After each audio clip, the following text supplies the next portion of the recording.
So we had a very long day. I just got home. It's past midnight now, but only 3 of us were released. The 5 were held overnight.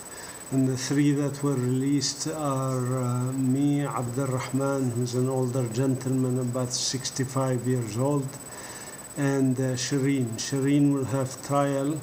They accused her of trying to bite a soldier. For me and the older gentleman, Abdul Rahman, we were charged with being in illegal demonstration, etc. But eventually they decided to release us on our own cognizance for the condition that we will not be near the wall again for 15 days. I'll step back and I'll come back to this issue, but very briefly I want to go over the events and what really happened. The Israeli army was in Al-Walaja bulldozing in the western part of the village, in an area they have not yet built a wall or started bulldozing. This is a new location for them, very unusual, and outside of the path that they were building the wall in Al-Walaja. As you know, Al-Walaja is being surrounded by walls on all sides, and the walls, when completed, will completely cut off the village and make it basically an open-air prison, with the idea of removing the remaining villagers, who themselves are only 10% of the original villagers who were ethnically cleansed in 1948.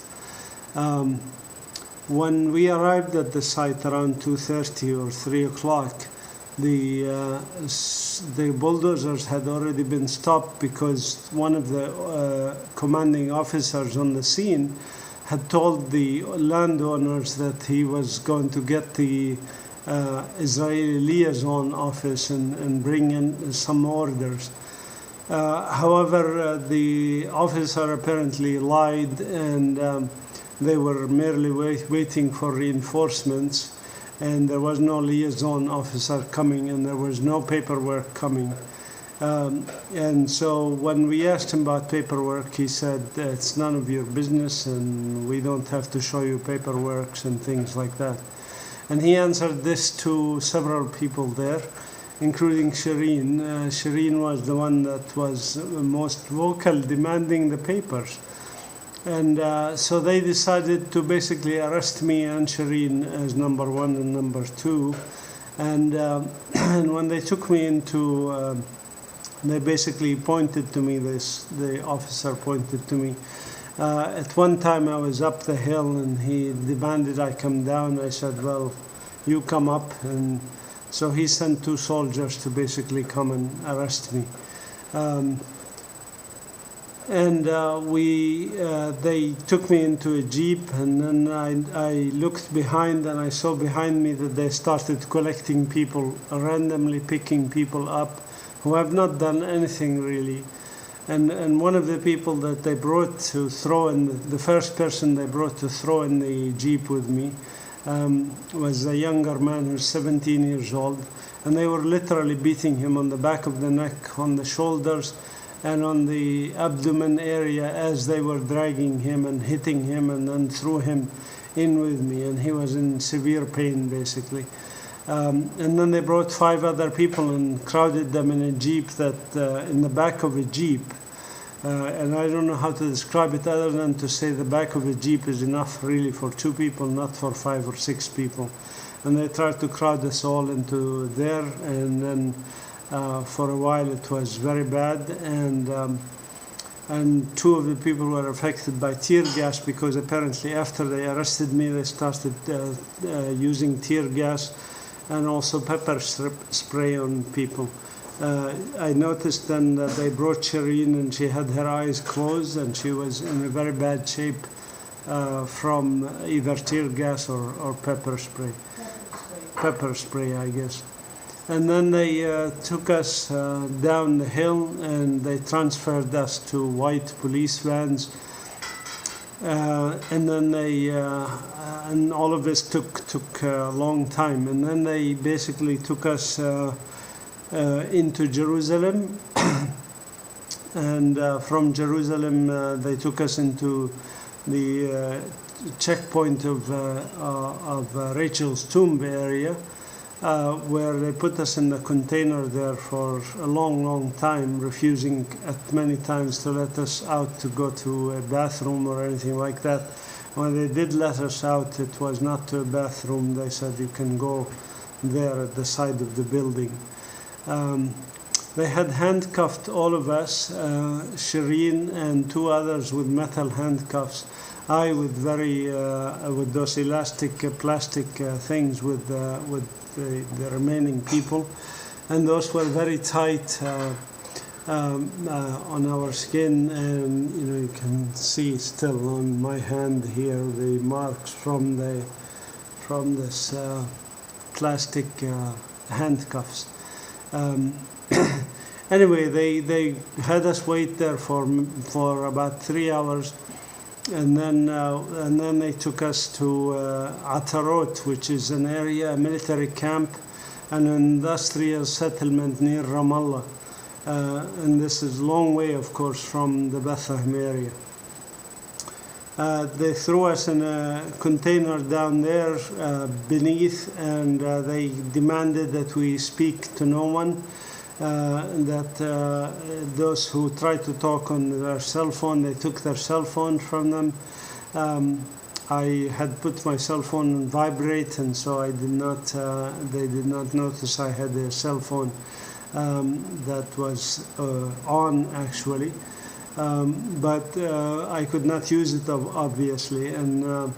At some point, I was able to communicate because I used text messaging as I was under the stairs. I basically went under the stairs where the soldiers were, and they refused to let us go to the bathrooms. They said there's a corner of this place that we can use as bathroom, and several people did that.